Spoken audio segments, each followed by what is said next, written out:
Hello, everyone, and welcome to another edition of your Rehab Power Hour. This is your community to engage in virtual rehab together and a place to discuss all things neuro rehab, from the science, the people behind it, and the individual journey to recovery.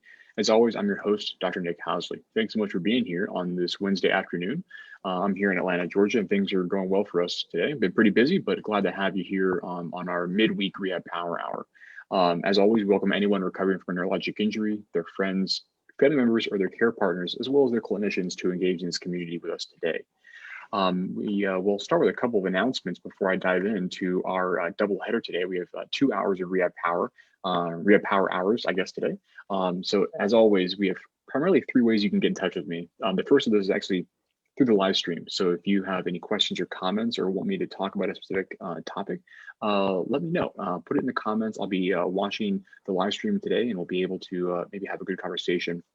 I've got a number of guests, so also if you have questions for them or you want to hear about their story, let me know and I'll pass that along to our Power Hour users, our Power Hour guests, and we'll be sure to get some answers for your questions or comments. You can also send me an email at rehabpowerhour@motusnova.com at any time. That's day or night. You can also give me a call at 404-594-4244. Again, those are open day or night. So if you have any questions kind of like 3 a.m. and you're really interested in a topic about neuro rehab and can't find the answer to it, let me know. And we'll be sure to feature that on our next Rehab Power Hour. Also, if you'd like to be a guest on a future episode, let me know through one of those methods as well. And we'll be sure to have you on. It's always a real pleasure to have a diverse cast with me to learn about your story. And hopefully we can disseminate the knowledge that you've learned through your path of recovery to everyone else here that's sharing in this process. And also just a quick reminder, everyone, we do have a live session going on right now. So if you have your hand mentor or foot mentor and it's available to you right now, feel free to power it on. And on the console, you will see in the top right-hand side, there's a button that says join live session. So you can go ahead and press that button. And that will bring you up to a shared prescription that will allow you to engage in that same activities that everyone else is doing right now. Of course, we want you to make sure that you are actively engaged in that. So we can just keep you company with some auditory cues, but do make sure you are getting that active rehab. Also, if you don't have access to a hand mentor or foot mentor, no problem. Get your home exercise program out that your therapist or your occupational physical therapist prescribed to you, and use the opportunity to get a couple extra hours of rehab today. Really, there's no excuse. We have a couple of these each week, and again, it's a great opportunity to get more rehab and include that in your overall path of recovery. I want to also quickly congratulate. We have a couple of individuals who have completed their 30-hour challenge the last couple of days since our Monday session. So I want to personally congratulate Lily S. in California, Rose J. in New Jersey, and Warren A. in Mississippi for completing your 30 hours. It's a big accomplishment. And there'll be some Motus prizes sent to your door. So keep an eye out in the mail in the next couple of weeks, and be looking forward to seeing you model some of those prizes. I think David was on a couple Rehab Power Hours ago and was modeling one of those. And I think it's actually a shirt that says you are a 30-hour champion. So for those of you who are not familiar with this, 30-hour challenge is our expression of the importance of rehab in this dose. And so if you're able to get to 30 hours of active rehab in that first month, there'll be some kind of cool prizes. And we'll kind of mix things up, whether it's a medal or an award or like a shirt, or maybe you guys can give us some suggestions about what you think would be good prizes going forward. We're all ears and looking for good ideas. So let me know in the comments here. I want to take this moment really quickly just to welcome everyone in the live stream here. Stacy, as always, great to have you here. And Mark as well. Nice to have you guys along for the ride today. Don, as always, hope you are well in Phoenix. And Teresa, thanks so much for being here as well. Heather Daniel, one of our power users as well. Welcome, Heather, and great to have you along. Hopefully we'll get maybe an update about where you are in your hours. Heather is, I think, well past the 100 hour, if not hurling towards the 200 hour mark. So let us know, Heather, how things are going for you. And Stacy as well, Stacy Kovats, welcome again. And Bruce. So it's great to have you guys along for the ride today. And Bianca will be maybe hopefully given some pointers. Bianca is with Motus, and she will hopefully be answering some questions for you guys in the live stream here. I want to quickly remind everyone too that we have a contest going on right now that is going to be a drawing for a 1 month free subscription. So if you are interested in that, we have the details posted in our support group. But let me give you sort of the high level here. Basically, the rules are you must submit a video of you using the Hand Mentor and or completing a functional task. And so make sure you submit this to either our contest@motusnova.com, or you can post it on our through our Facebook or Instagram pages. And make sure you get that to us before March 31st. And we'll be sure to put you in for the drawing for that first free month. We'll be doing these periodically, so keep an eye out. We'll be trying to incentivize more and more rehab. We think it's so important. And so anything we can do to help you guys get more rehab, we're fully behind. Okay, guys, I think we've got a number of guests I want to get to today. So we'll get straight to it. I actually want to start off by welcoming Simon. Simon, can you hear me? Yes, I can, loud and clear. Excellent, Simon. So Simon, I think you are actually a occupational therapist, physical therapist? Occupational therapist, yes. Very good, yeah. So if you wouldn't mind, maybe give a quick introduction to who you are, why you're here, and we'll go from there. Okay. Well, I'm a newer clinician, an occupational therapist.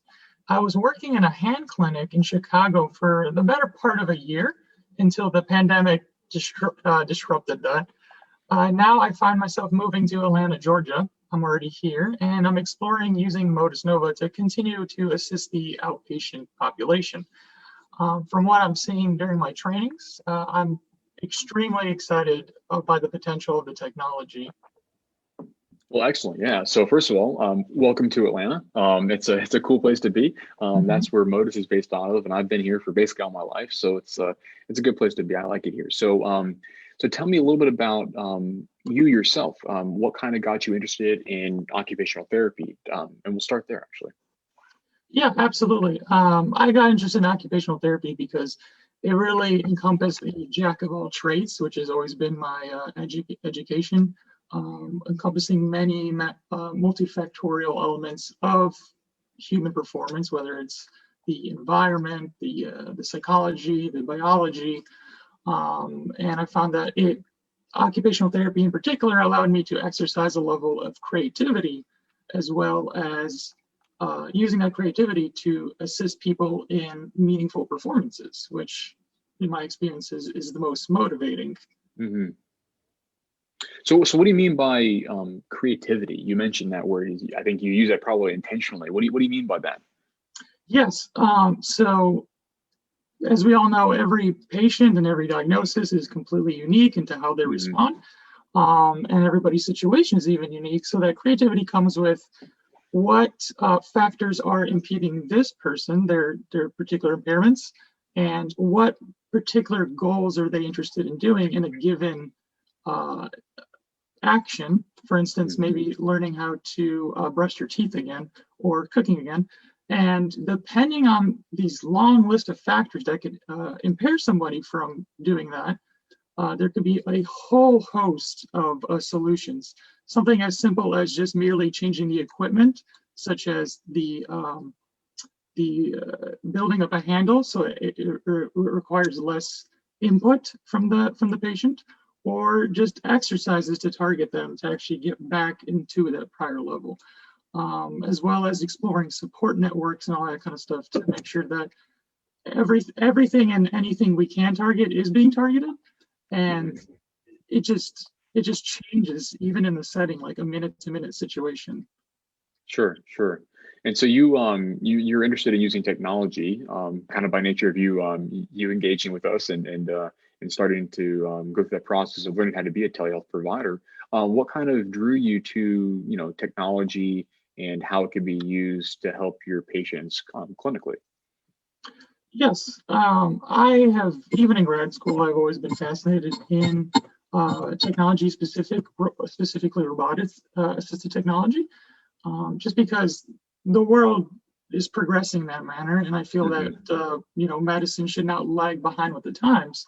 And as we can see with Motus Nova, that utilizing this technology, we have a lot of advantages that I see that the hand mentor can provide that necessarily I wouldn't be able to provide in the in-person setting, in the in-person brick and mortar setting that I was in. And for me, it's just always a quest of trying to find the best outcomes for my patients. And I find that technology is one that often could be that missing piece. Okay. So what elements do you think the technology can kind of help fill in the gaps? You know, what gaps do you see are present, and how do you think technology can kind of fill them? Yes, so definitely the data-rich nature of technology. So for instance, with the hand mentor during my trainings, you get very specific moment-to-moment information about the level of assistance, what degrees, and kind of how they're responding. And in a in-person situation, I had to kind of pretty much infer that information. It was kind of more of a guess, an educated guess, but one that, you know, is a little bit less certain than a machine being able to process all of that information and spit it out in a way that I could utilize, as well as with technology such as with the games in Motus Nova, in the hand mentor, or maybe in a VR setting. They can expand the level of engagement that I couldn't really have in a brick and mortar setting because of limitations of costs or space and all these other things. Whereas technology, it pretty much just circumvents that problem because you can just create these situations that are immediately more engaging to a patient than just the equipment you find lying around in the gym. Yeah, very much our motivating factors too, right? Getting, you know, if we are all working on the same premise that more rehab is better, and anything we can do to increase engagement, increase access to rehab, I think is very much in the same sort of mindset there. So great to have you here. And I'm also really glad that you are going through the training process, right? It's a non-trivial thing, right? To first of all, to become a licensed clinician, whether it's an occupational physical therapist, you know, many years to go through the training process. And it's you know, we personally appreciate it. I'm sure all the patients who are interested in working with you will appreciate the fact that you're extending your education and incorporating these new concepts, right? It's going to be great to have you on the team. And so I think this is for you guys who are interested potentially in working with an occupational therapist in the Georgia area, right? If you are anywhere in Georgia, you don't have to be in Atlanta necessarily. You can be in South Georgia, you can be in Valdosta, anywhere. If you're interested in working with an occupational therapist, let me know in the live stream here, or send us an email at rehabpowerhour@motusnova.com. We'll be sure to put you in contact with Simon, and he'll be able to work with you on a telehealth basis. And be great to connect you guys and get going on some skilled therapy intervention sessions and evaluations. So very good. So thanks so much, Simon. And I think what we can do, I'd like to have you stay on, and we can walk through a couple of assessments later on and get your thoughts from an occupational therapist perspective. And I'm sure there's going to be some questions that you can help answer as well as we go through this process. So do stick around. Well, we're going to go actually over to our first spotlight user, I think, today. We actually have Rhonda on. Rhonda, can you hear me? Rhonda, I think, thanks so much for being here. I think your audio is muted right now, so maybe if you wouldn't mind unmuting your audio. I think we got it. Very good. Okay, I can hear you just fine, Rhonda. So Rhonda, how are you doing today? Doing wonderful. How are you? Pretty good. I am upright, so I will take it. So Rhonda, if you wouldn't mind, maybe tell me a little bit about you, where you're calling from, and when you had your neurologic injury. Well, I'm almost coming up on my 6-year anniversary now, April 19th. I actually had a brain aneurysm. It was a malformation of a cluster that happened at birth, and it finally ruptured, creating a hemorrhagic stroke. It was in the right thalamic region, so I've struggled with all the sensory issues. It has given me hemiparesis on the left side. So I'm trying to get back to walking. I'm able to do that reasonably well with the assistance of an AFO and a cane. Have had little use of my arm. Have always had a little bit of use of my fingers, but not much else. So I'm trying to get back to really working on that shoulder. I actually had subluxation of the shoulder. Okay. Went through all that. Okay.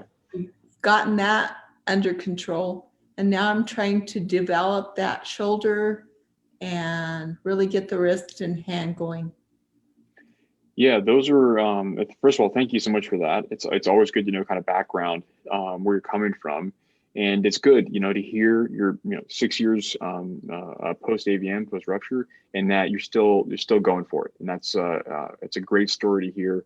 And I know you guys at Rehab Power Hour are familiar with my soapbox, but I'll just quickly stand up on it. And that is, just because you're 6-10 years post stroke does not mean you can't continue to progress. And I think that's the most important thing, as we can mention every single time, that keep pushing, keep getting more rehab, and you can continue to advance and continue to gain function back, which is, it's so great that you're still doing that, Rhonda. So first of all, go for it. Yeah. To add to that, Dr. Housley, Yeah. I think it took many years for me to really get the chronic inflammation in the brain under control. And because of that, I was not progressing very well with therapy until I got to that level. Sure. I have figured out now how to get that chronic inflammation under control. And it's been an exponential growth just within about the last year and a half. Sure. Actually, on that sort of going off of that comment, Rhonda, you mentioned it's taken some time. How was your, if it was really hard for you to gain progress or gain function early on, how was that experience with respect to rehab? I know oftentimes the way classical rehab interventions are delivered is they are, the reimbursements are based off of, and your ability to actually go is based off of your progress. And if you kind of don't fit in the mold of the typical rehabilitation setting, they kind of just push you out the door. Was that kind of your experience? Absolutely. So I've had to take a lot on myself. Colorado, I'm in Colorado. Colorado is kind of backward, especially northern Colorado, in any of the services that they've got available for that. So I've had to take on a lot myself and find my own services, my own care.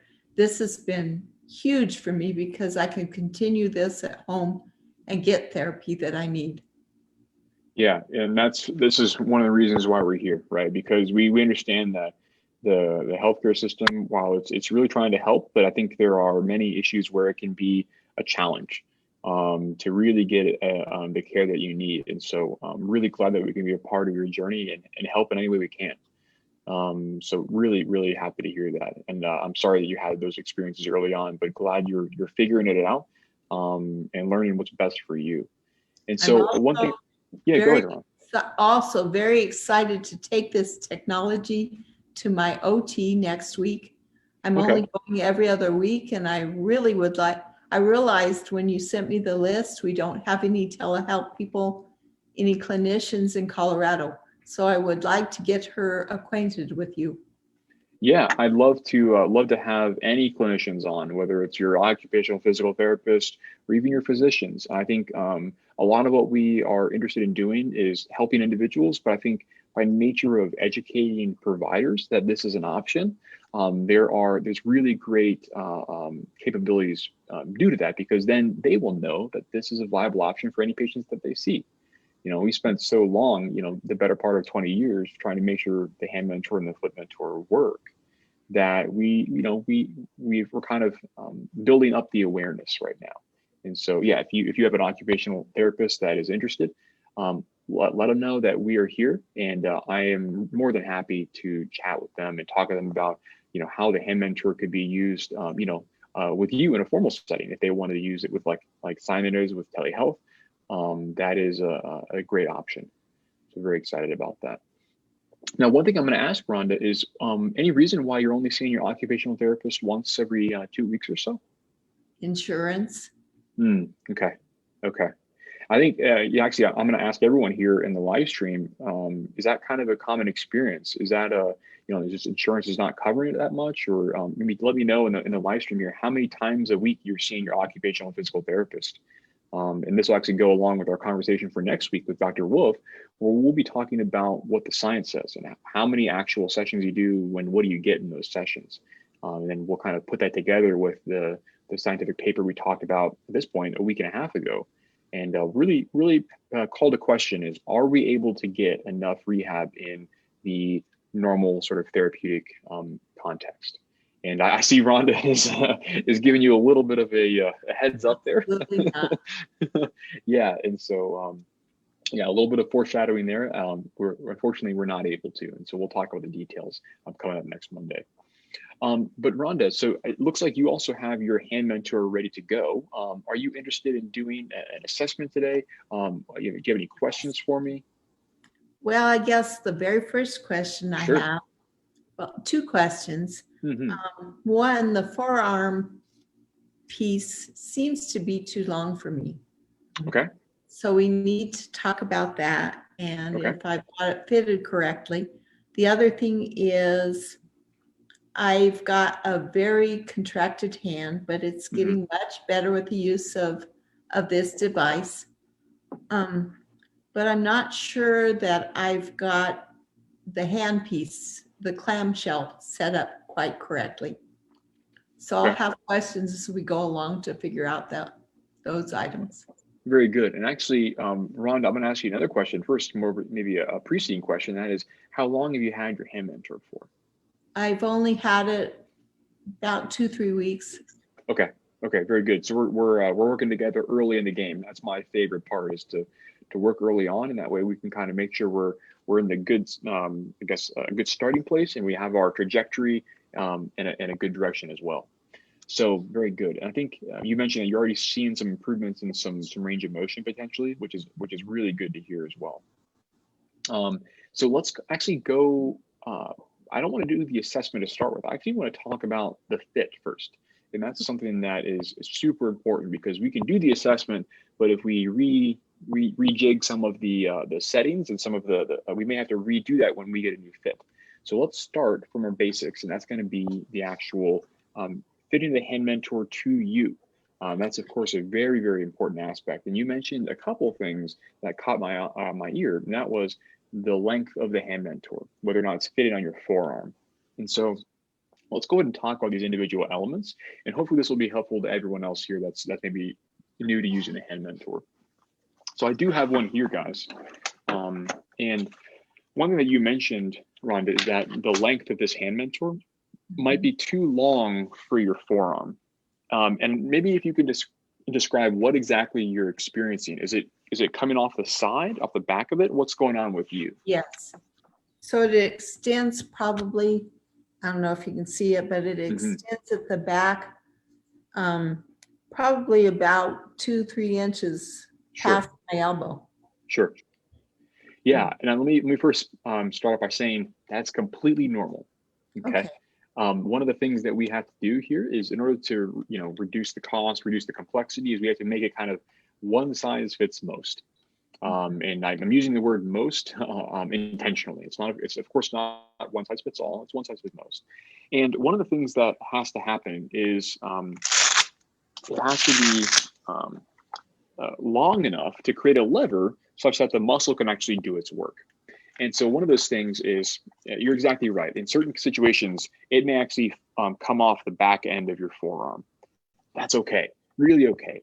And I think one thing that can be really concerning is that people will see, hey, it's not kind of perfectly aligned. It kind of goes off at an angle. And that's okay too, because you're intentionally going to be using it with a bent elbow, okay? And so if it comes off the side, that's totally fine. And actually, if you look on me, it even does that a little bit to a certain extent. Not as much as you, Rhonda. Maybe we have different size bodies, and that's okay.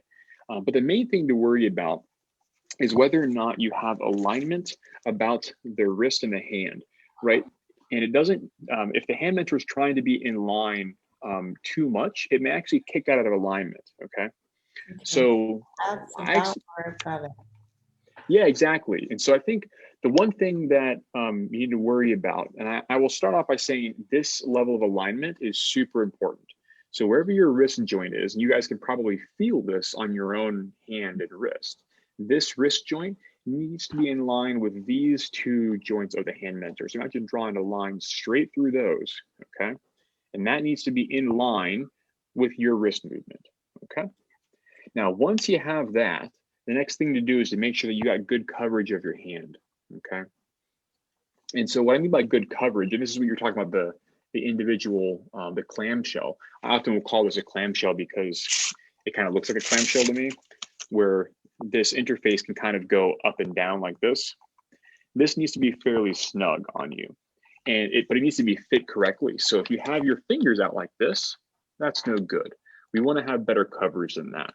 So you want to be able to have your fingers have a lot of support on this bottom aspect of the clamshell here, okay? And so if Rhonda, for whatever instance, if you can feel your fingers down here, or if you can actually see your fingers, you may need to adjust these two black screws to slide the actual hand mentor closer to you. You can see you can kind of adjust. This is a little bit of overkill for me. That's too far, it's too close, but this is too far away, okay? You can see my fingers. So you want to kind of have it right in the middle, kind of like that, where you still can't see my fingers here. You got good coverage, okay? So Rhonda, let's just quickly go through a status check. How do your fingers look? Can you see them or feel them on the bottom aspect? Yeah, they look like alignment there is pretty good. Very good. A question though before we get started. Of course. When we first got the hand mentor, it had like a rolly. It's hard to describe. Like Is it one of these? Bar. Yes. Yes. Yeah.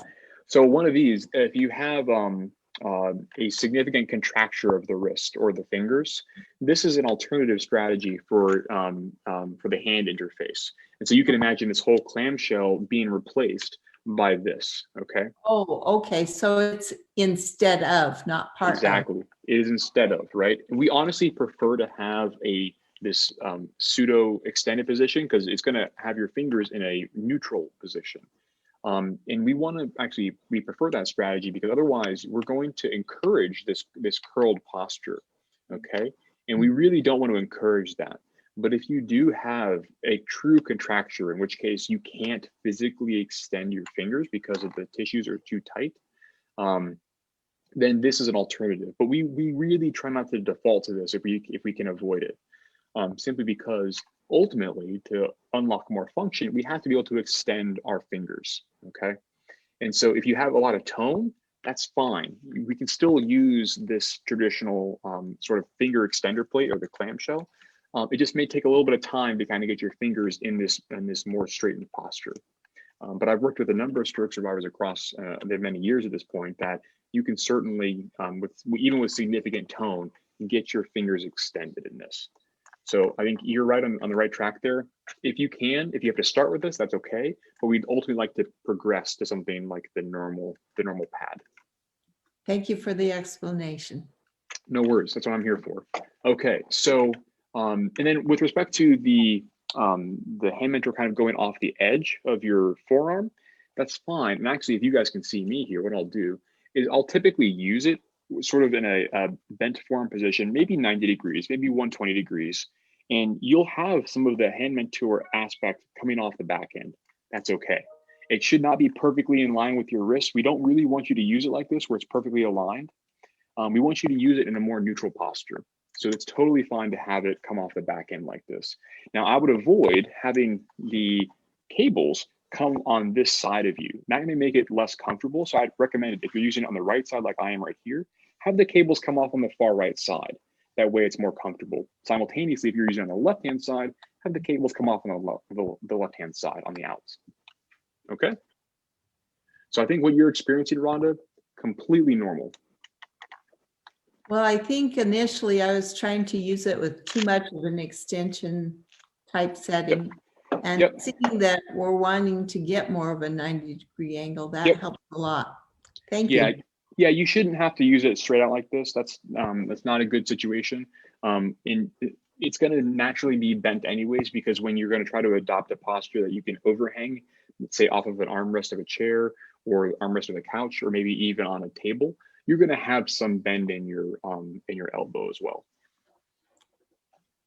Okay. Very good. So Rhonda, if you wouldn't mind, we can actually start with the assessment process. We can kind of get those numbers and see what we can do. Okay. Okay. So what are you seeing on your side, on your screen right now? I'm seeing the start PROM assessment, stop assessment, back meeting. Okay, very good. So on the left-hand side, do you see a number though? Yes. Okay, what number do you see? Well, it's the live angle. Is that what we're talking yes, about? please. It's just rapidly changing It in is. the negative. Yeah, so you guys are familiar with this. This is our live angles. This is representing exactly where Rhonda is in space. So this is of that angle, and if it's negative, that means we're in the flexion values here, okay? So it's moving around a little bit. That's totally okay, Rhonda, because it's able to detect very, very small movements. And so what we're gonna do is we're actually gonna use that to figure out how much you can move, and this will help us determine where we want our settings to be for the games and the therapeutic exercises you'll be doing. So we'll start off with a quick assessment here. What I'd like you to do, Rhonda, is start to go up for me as far as you can into extension. And I will always qualify these steps here as there's no right or wrong answer. Just do what you can, and we will use that for our baseline, okay? So very good. I'm gonna have you go down into flexion for me. Okay. Do you have a question, Rhonda? No, extension is just a problem all the way around. Yep, very common. Very, very common. Very good. See some nice movement there in deflection. So I'll have you relax for me again, take a big breath, and then I'll try to have you go up into extension one more time. Very good. Nice. Got a little bump there. Very good. So I got a couple of degrees of active movement into extension there. Very good. Okay. So then what we'll do, that's our first step. That's a first of 3. That's what we call our active range of motion evaluation. The second step here is what we'll do is a passive range of motion check. So we'll actually do 3 things at once here. So the first thing I want to do is I want to have you close your eyes, and I want you to tell me when you feel the hand mentor move you for the very first time. So don't rely on the hand mentor, the sound, because it's going to make some sounds, the pump's kicking in there. But I want you to tell me when you feel the hand mentor move you for the very first time. Okay, we'll start there. And so you guys can probably hear the hand mentor kick in there, and that's okay. That's just the assistance kicking in.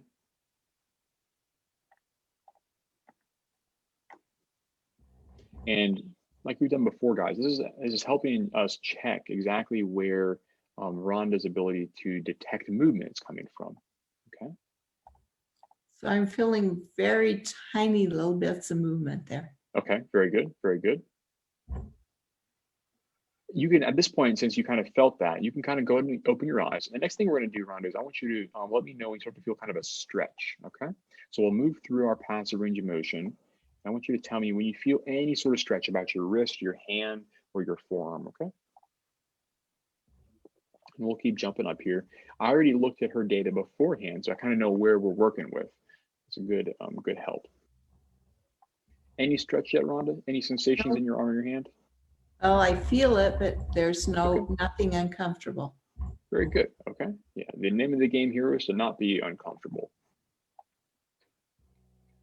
And as you guys may remember, whenever we do these ranges of motion assessments, we're also looking at the relationship between the forces and the lengths. And this gives me some indication of tone. This is very helpful. And it also helps cue me on whether or not there's any sort of spasticity kicking in or sort of a reflexive response to some movement. Okay, now I'm starting to feel it a little bit in the fingers. Okay. Is it uncomfortable? Not terribly, no. Not terribly though. Okay. We only have a little bit more to go. But we're actually all the way up at the hand mentor's maximum movement right now. So we don't actually have to go all the way up. So this is a good indication. So this doesn't often happen, guys. But in this case, we don't need all the hand mentor's assistance. So I'm going to drop this out here, and Rhonda, just go ahead and relax for me. So this is a very typical response, guys, with respect to our sigmoidal activation. You can kind of look at it like this, where on the bottom graph here, we have our step function of our amount of assistance, and we can see a progressive increase in that range of motion, almost all the way up to 55, or actually 255 degrees. And this is the top end of that range of motion that hand mentor has. Very, very common. And then we drop that assistance out. This gives us some nice indication that we're getting back to those normal ranges. Okay. And so Rhonda, we're going to do that's our second step, our passive range of motion check, which is giving me indications of 3 things. Now I want to actually go ahead and put a little bit of assistance in here and we'll repeat those individual steps. So this will be what we call our assistive active range of motion. And so I like you to, as the hand mentor pumps up, I like you to continue to move up as far as you can for me. So really try to go up into extension as far as you can. Very, very good. Very good. I'm just checking a couple of things here, guys, just to make sure exactly things line up. Very good. And so Ron, I'm gonna have you go down into flexion for me, as far as you can down. Very good. And then relax and try to come up into extension as far as you can again.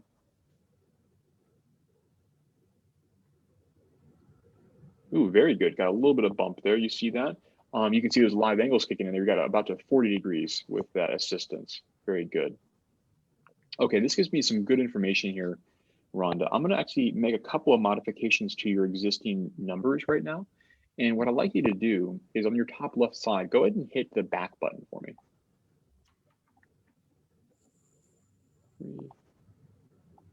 Okay. And then you can go ahead and hit home. And what we'll do is we'll actually begin therapy.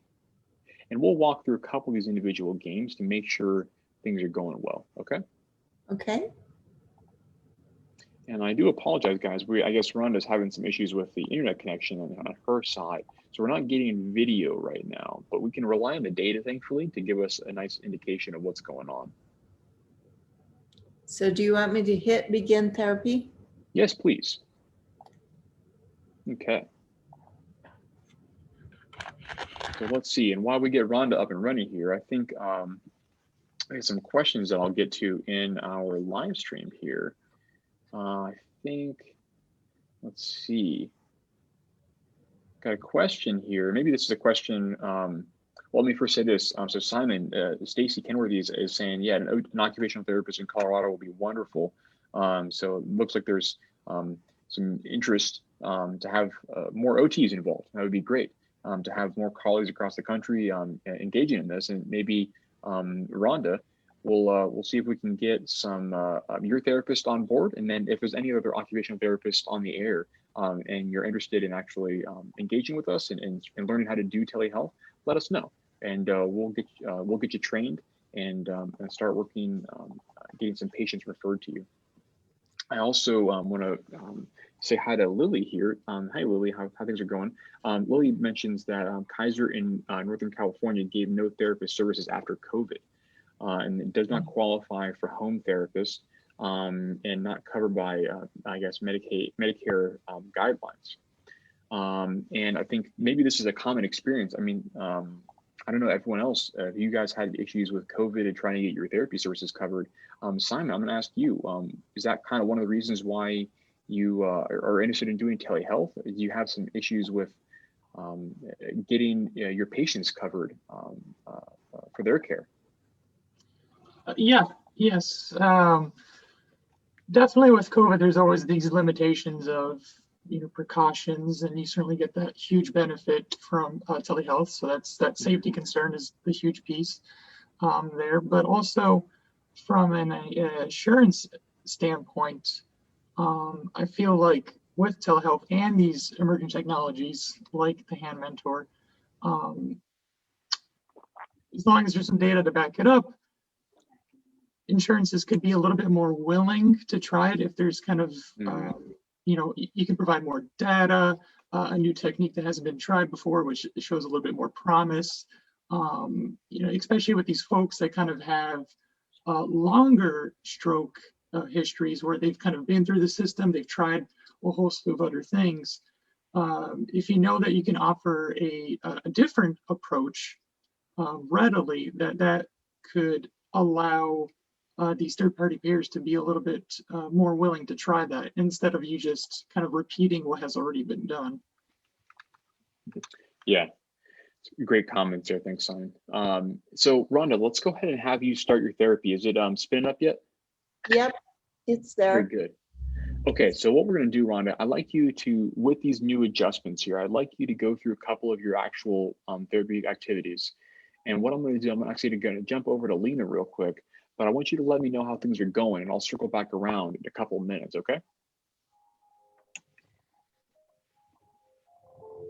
Ooh, looks like Rhonda is engaged and getting ready to do her rehab, so I will not bug her anymore. So get to it, Rhonda, and I'll be back in just a couple minutes, and we'll see how those adjustments are working for you, okay?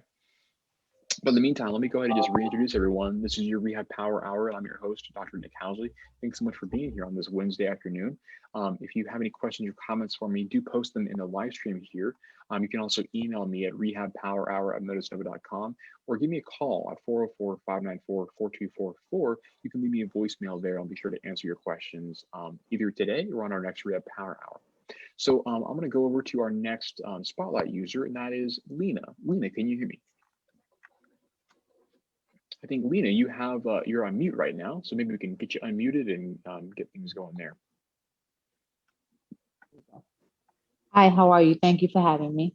Yeah, of course, Lena. So if you wouldn't mind, you just start off by introducing yourself. Tell me a little bit about you and where you're calling from and when you had your neurologic injury. Hi, I'm calling from Florida, and Plant City, Florida, actually. And I had a heart attack July 27th. While they were putting the stents in, apparently I had a hemorrhagic stroke. So I was in ICU for 20 days, in the hospital 45 days. I woke up, I started talking. I didn't think there was anything wrong with me. And the cardiologist kept saying, "Why are you talking?" And I said, "Because that's what normal people do." He goes, "But you're not supposed to be talking." He goes, "Your stroke was really bad and we didn't expect that you'd be talking." In the process that I've been going through since July, I've had to be really persistent about my therapy, because at first I couldn't get into a therapy program. And then I was finally able to get into one. And the OT wasn't really concentrating on my arm. They only wanted me to be able to get up and walk, which I did. Mind you, I feel everything on my left side. So that's a problem that's affected. But they kept telling me, "Oh, you're not going to get your leg back. You're not going to get your arm back. So don't worry about it." I'm very persistent. So no, it's not a possibility in my world. So I eventually started moving my fingers. So I went a little backwards from what I'm told from my OT. Mm-hmm. So they said you're supposed to go shoulder, elbow, hand. I have my hand, but I have very little movement on the shoulder and the elbow. So they tell me you have to get it stronger. So right now, as far as insurance goes, I was seeing the therapist 3 times a day since October. 3 times a week, 3 times a week, religiously, 3 days in a row. And then I would come home and do exercises at home. And now they tell me, we've gotten you as far as we can get you.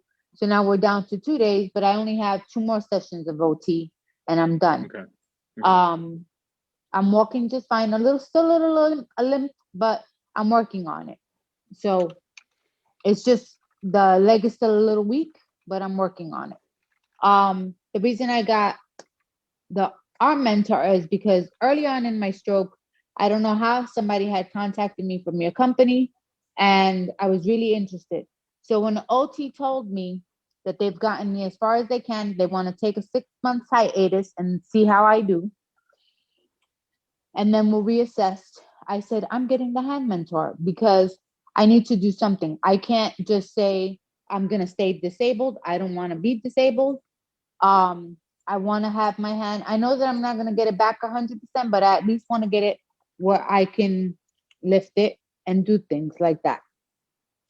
I know that I can move it. I just don't have, I pick up things. A lot of things that I've done for myself.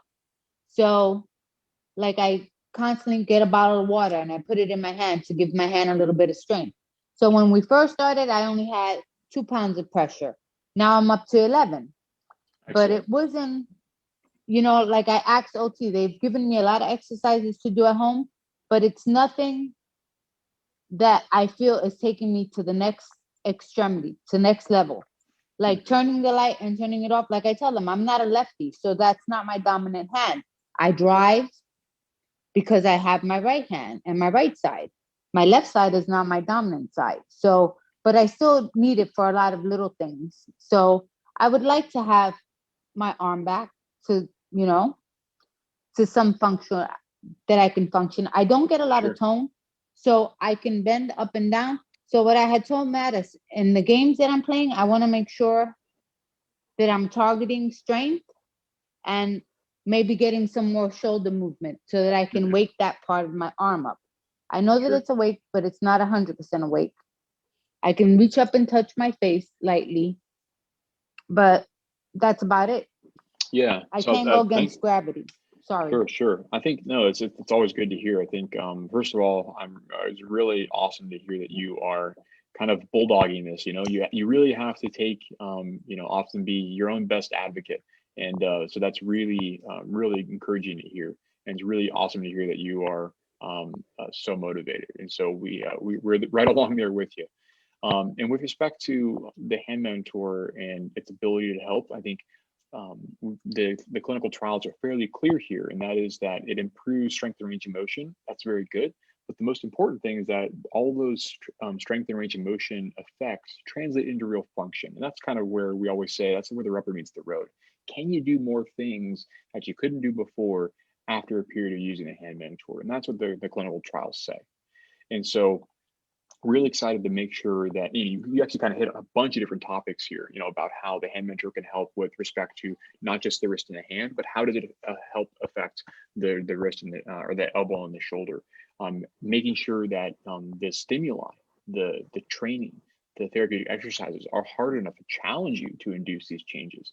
I think that's going to be one thing that we all want to touch on. And let's make sure that it's hard enough for you, because you do have a fair amount of movement. And let's make sure that you're able to get as much out of the hand mentor as possible to get you to those goals that you have. So I think maybe what we can do today is actually go through an assessment and see exactly what's going on the movement side. Let's also go through on the game side and make sure that they are hard enough. Because a lot of things you mentioned were, you know, kind of getting the refinements, right? Being able to use it in daily life. That's super important, and being able to have some generalizability of the positive responses to the hand mentor, super important. So let's go ahead and I can see you have your hand mentor up and running. And so let's go ahead and go through the assessment really quickly, and then we can go straight into some of the games. Okay, very good. So on my side, what I'm going to quickly look over at what our ranges of motion are here. Very good. Okay, so I'm going to go ahead and clear some things just so I can see everything clearly. It looks like you've been pretty busy on your rehab, which is great. So I'm going to have you actually go start and do extension. I'd like you to go up as far as you can. Very good. All the way up. Very good. And then down into flexion for me as far as you can. Very good. So a lot of movement there, Lena. Very, very good. And so with you, since you do have a lot of good gross motor function, what we're going to do is we're probably going to figure out how we can make sure that you're getting as much precision control as possible. So that's going to change some of the games that we do. And I'm also going to change the amount of assistance to see if we can figure out what can be challenging enough for you. So I'm going to have you relax, and I'm going to go through a quick check here just to see if there's any tone at all. I'm going to go quickly because I know you do have the full range there. So let me know if you start to feel any sort of stretch in that upper extremity, okay? Okay.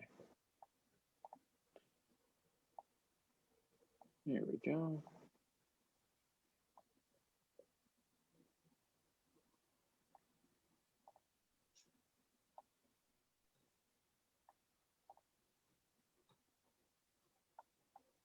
Fairly good responses there. Fairly good. You can see it kicking almost all the way up. Don't see anything out of the ordinary there. It actually took a little bit more force than I was expecting. That's okay. We'll come down. Very good. Okay. And now what I'm going to ask you to do, I'm going to put in, we're actually going to check, this is not, we don't often do this, but we're going to go for it really quickly here, Lena. I'm going to put a set amount of assistance in the hand mentor. And what I want you to do is I want you to flex against it for me. So I want you to go ahead and go down into flexion as far as you can for me. Very good. Okay. I want to see if you can bottom it out. Okay.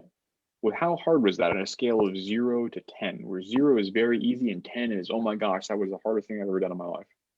It was like a 6. A 6. Okay. Very good. Let's try that. Okay, a little bit more coming in there. We'll let this normalize out. Again, go ahead and try to go down into flexion as far as you can for me.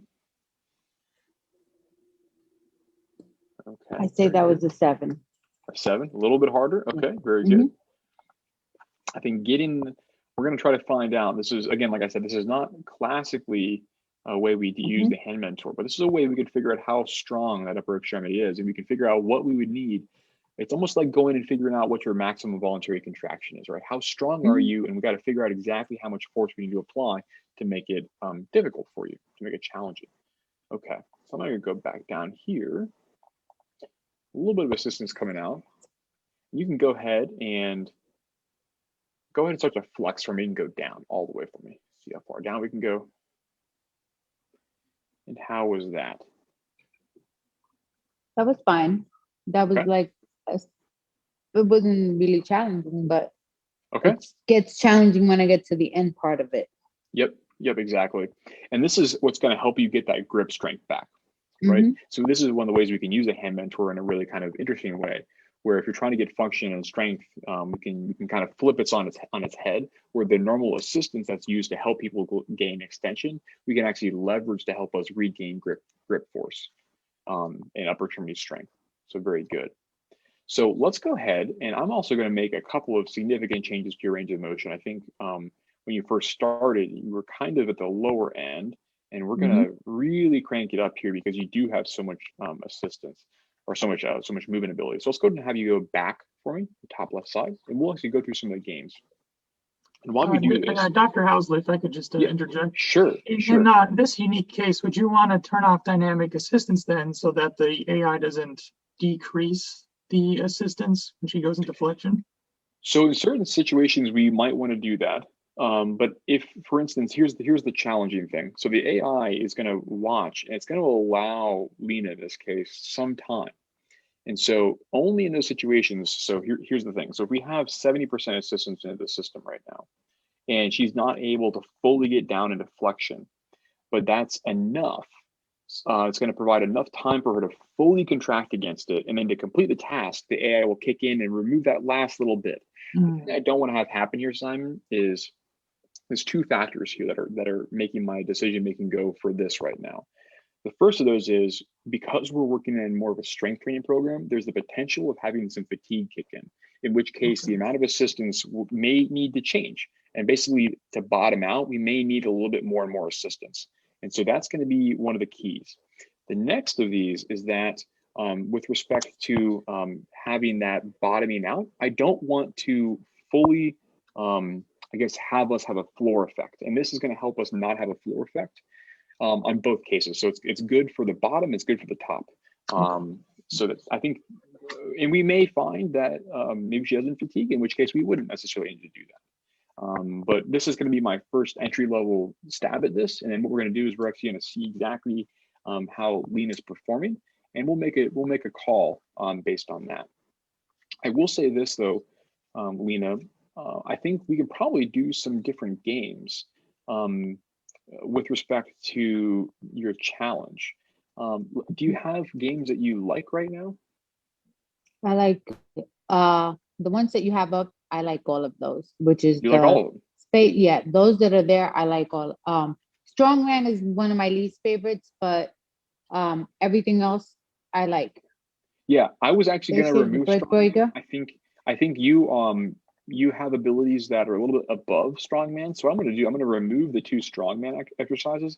And I'm actually going to increase our Space Shooter time. Okay. Space Shooter is one of the more challenging games.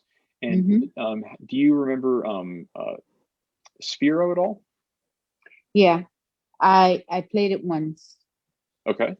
Is it challenging, not fun? What are your thoughts? Well, since I only played it once, I really didn't make a whole, it was late and I was just, okay, let me try it kind of thing. So I really didn't. I was going to go back to today and look at it, but I've been kind of running around all over the place today. That's quite all right. Yeah. How about, and just to say, it's sad, but in Florida, well, where I'm having my rehab, I asked them about your machine and what it does. And they were like so against it. They were like, no, we don't think you should do that. We think you should just do your at-home OT. And I was like, why would you discourage it? Anything that helps is a step forward. So yeah, I think that's I a wish I common had more theme. people Yeah. open-minded to it. Yeah, I think we first of all, you know, at a high level, we exactly agree with you. I think there's of course individuals who the hand mentor, the foot mentor are not appropriate for. We Mhm. think the vast majority of individuals who have survived a neurologic injury and have residual impairments could benefit from this. And so now that's you know, I guess individual providers have been trained differently. And so they may have different perspectives on the role of these Mhm. technologies in care. And I think there is maybe a group of providers that are maybe, as I'll say, of the old guard, that think that it needs to be done in clinic and that's the only way to do it. Mhm. They're of course entitled to their own opinion, but you know the scientific data says that these are viable options to help. And I think our perspective is that it's of course it's not one or the other. We think that these things can work in concert together, and they can actually work to amplify your total outcomes, which is what we ultimately want. Mhm. So I think that's our perspective. I'm sure Simon probably has some thoughts on this as well, being an occupational therapist. Yeah, absolutely. I think you're spot on that you kind of want it in concert because when it comes to neuroplasticity, intensity matters. And maybe to give your providers the benefit of the doubt, maybe you thought that because of your driven attitude, you might be going too far. And they were just wanted to make sure that you're getting your proper rest in between and make sure that each effort is very strong. But you know, if that's not really the case, then my opinion would be that, you know, getting that more exercise as a supplement would certainly be a beneficial thing. Yeah. And so, Lena, I think what we can do is let's go ahead and actually start your therapy session right now, and then we'll go through some of the games, okay? And while we do this, I'm actually going to answer a question from Stacy Kovats in our live stream here. Stacy's asking, does the hand mentor read muscle movements in the forearm as part of the extension? And so, Stacy, good question. The hand mentor is not reading EMG or the electromyography signals right now. What it's reading is reading your movements, and it's also its forces. So we know how much movement you have and how big those forces are. And so we know we can kind of back out with the kinetics and the kinematics how much movement's occurring in your extensors. Also, because we know exactly the profile of the muscles, we can actually figure out how much force is being applied by you versus how much is being applied by the hand mentor itself. This helps us understand how strong your muscles are. So that's we can kind of figure these out arithmetically. So thanks for that question, Stacy. We actually do have, I can't give up too much, but we have a couple of scientific collaborations here in the Atlanta area with some engineers and some signal processors that are actually investigating incorporating new sensors. So maybe some of them are looking at muscle activity, some of them may be looking at individual muscle movements at the maybe let's say micron level scale. So kind of some interesting things could be coming out of the pipeline there.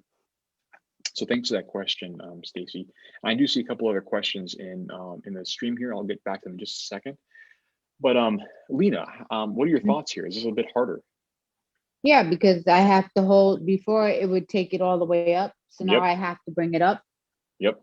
So it's a little bit more challenging because going all the way up, even though I feel my hand goes up, it doesn't necessarily, I can't get it down to where I want it. So exactly, yeah. So this challenging. is, I intentionally made this more challenging to make it, you know, you're at that higher level. And so we need to really push you to get those big improvements.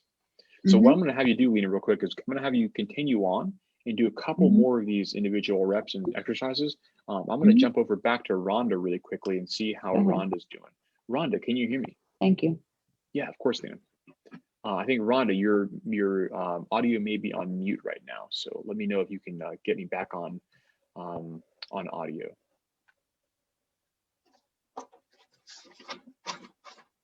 Let's see, Rhonda, can you hear me? And Rhonda, I think if you, I can see you talking, but I don't think your audio is live. If you wouldn't mind going and unmuting yourself. There we go. There we go. Excellent, Rhonda. How are things going? Harder. Okay. Difficult. Okay. Too hard?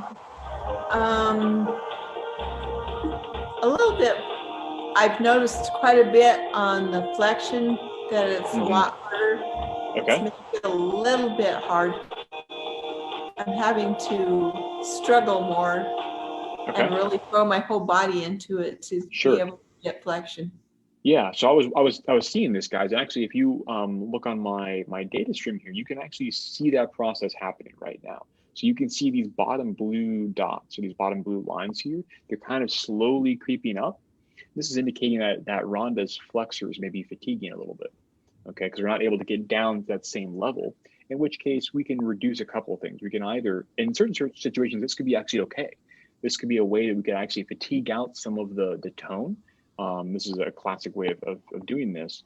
But we also want her to be able to move down into those flexion ranges. And so in this case, what we may do is just slowly bring down our assistance value a little bit here. But I made a subtle change to start with. So Rhonda, go ahead and hit play again for me, and we'll see if this is any better.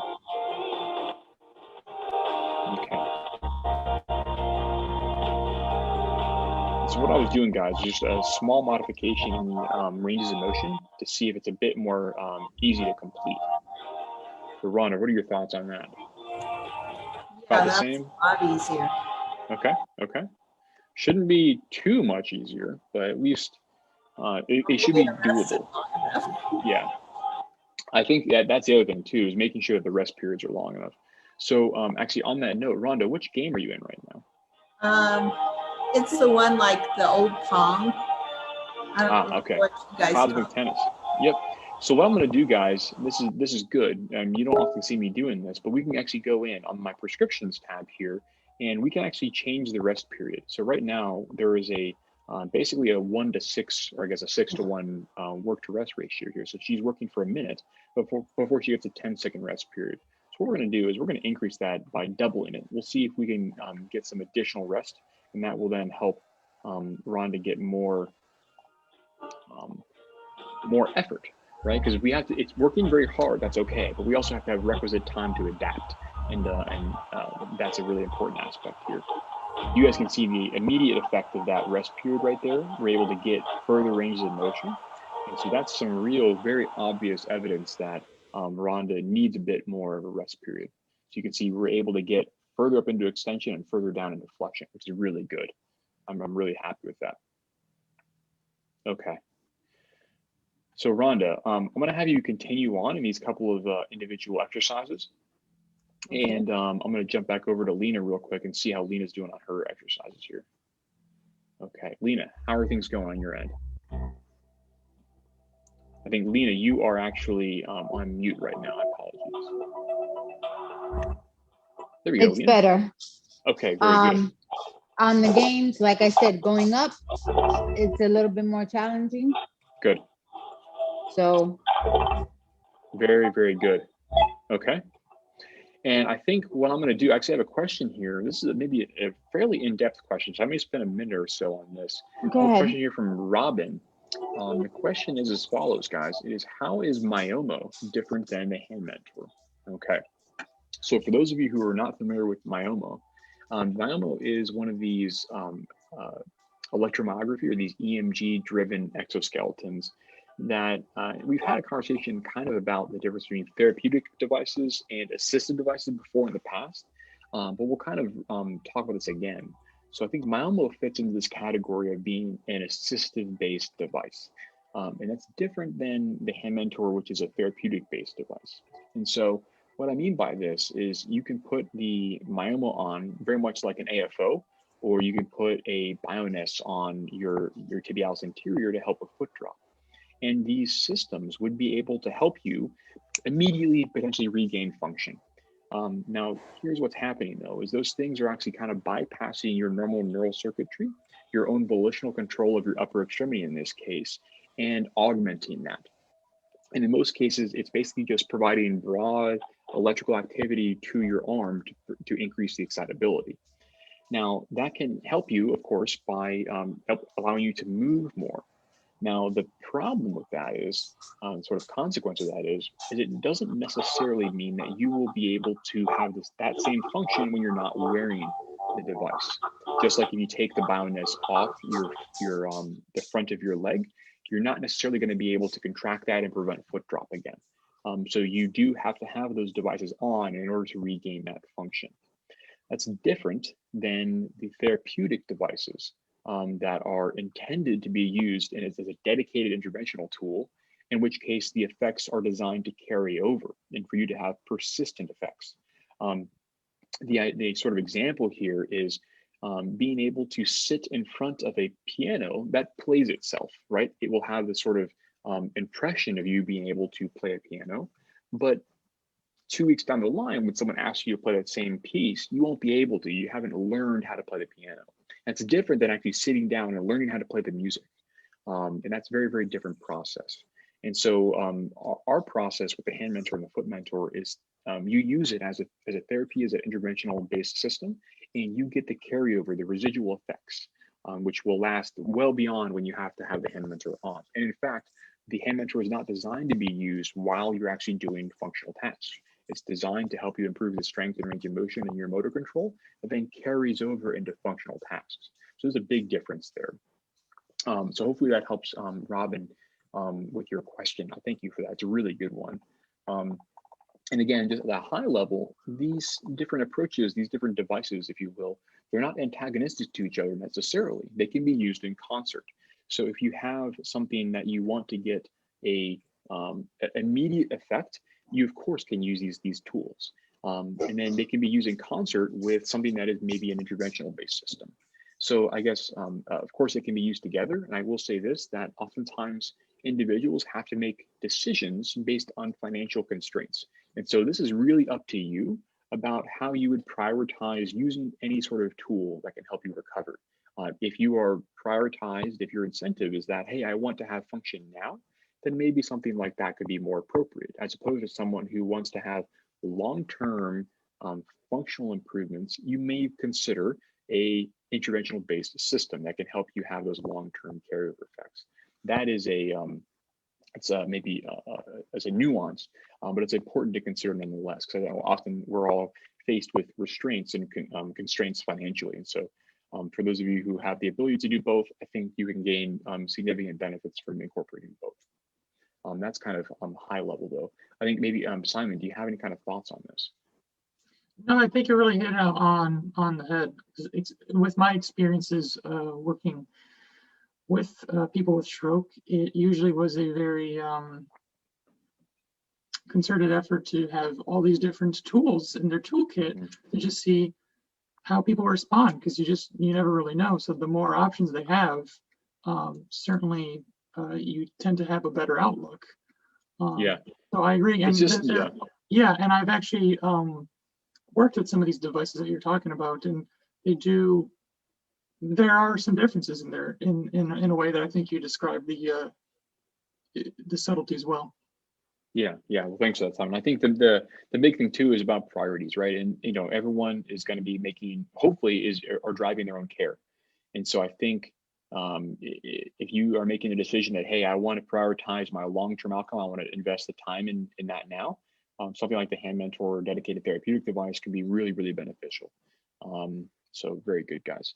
So I want to quickly welcome my co-host, David Wu. Welcome, David. Thanks, Nick. Hi, everyone. This is David. David Wu. Good to be here. Good to join everybody. Yeah, thanks, David. I appreciate you being here. And I want to actually go over. Actually, first, before we dive into our next guest, I want to quickly reintroduce everyone. This is your Rehab Power Hour, and I'm your host, Dr. Nick Housley. Thanks so much for being here on this Wednesday afternoon with me. Just as a quick reminder, 3 ways you can get in touch with me. If you have any questions or comments, post it in live stream here. You can also email me at rehabpowerhour@motusnova.com. You can also send me a voicemail at 404-594-4244. And since we're about a little more than halfway through our 2-hour session today, I want to remind everyone quickly that we do have a couple of contests going on right now. So if you are interested in those, look at our Facebook page and look there for the rules. Effectively, there is one that ends at the end of the month, and you're able to enter into a raffle, a drawing for a free month of Hand Mentor or Foot Mentor use. So all you have to do is send us a video of you either using your Hand Mentor and post it, or a video of you doing a functional task. And so we're really excited to see what you guys have to do and what kind of tasks you choose. It's always fun to kind of see everyone's personal preferences there. And so feel free to either post it on our Facebook or Instagram account, or send us an email at contests@motusnova.com. So we're looking forward to seeing who wins that free month and seeing all the progress you guys are making. I'm sure we'll do many more of these contests going forward. Anything we can do to kind of help encourage you all to get more and more rehab. Excited to do that. So do look on our Facebook group for more details. So thanks so much for that, guys. I'm actually going to go over quickly to our next individual. We have our next guest on the Rehab Power Hour. I think we have Tim. Tim, can you hear me? I think we have Tim's audio on mute right now, so if we can get him unmuted and see if we can get Tim's questions answered.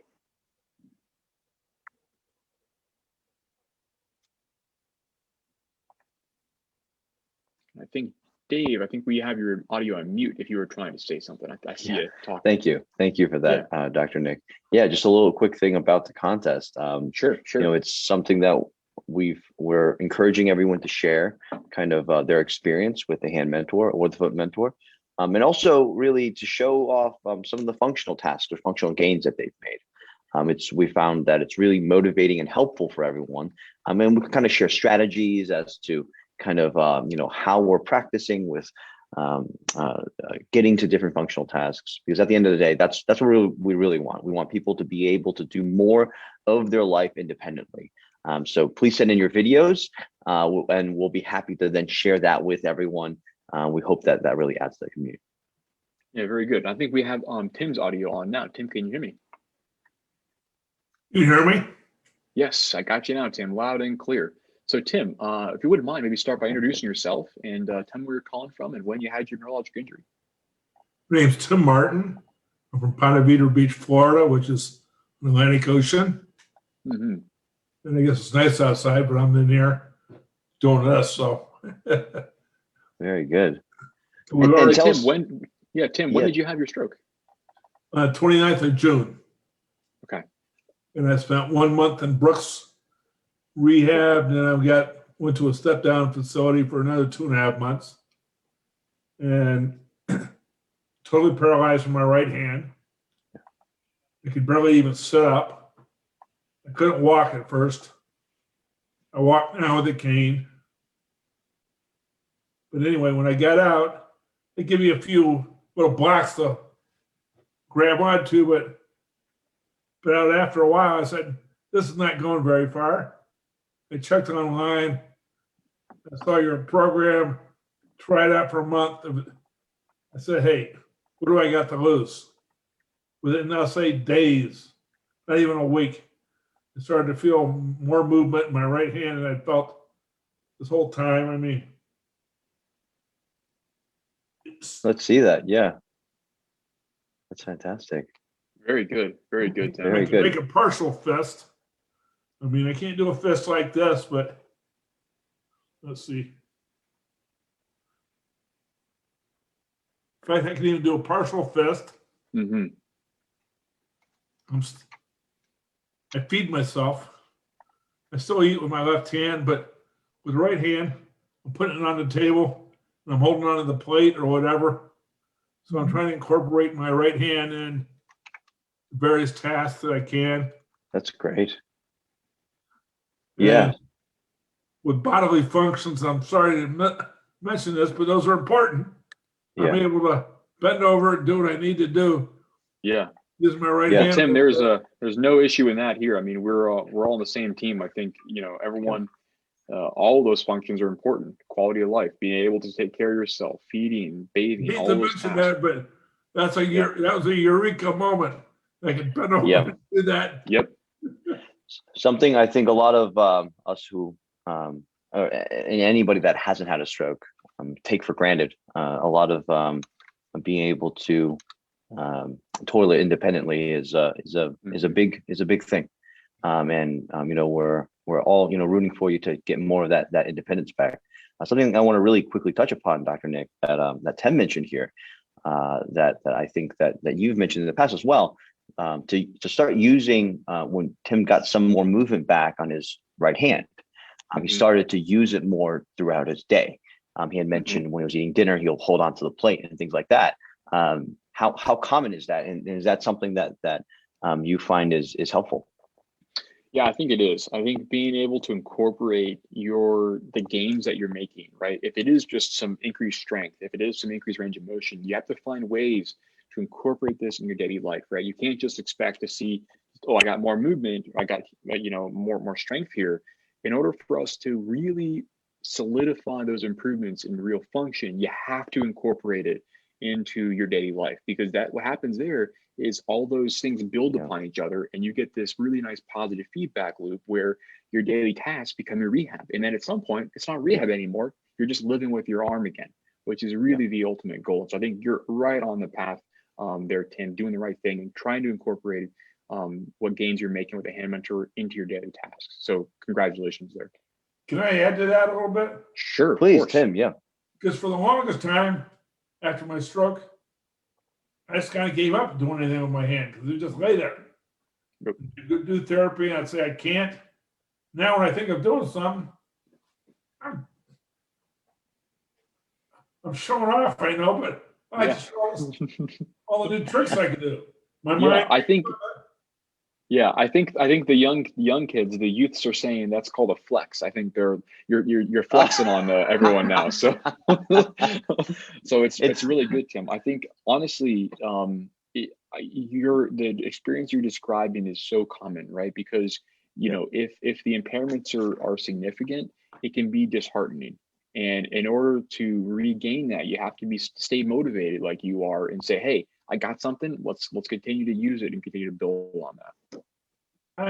I feel bad because there's a young guy that I'm in competition with on that space shooter.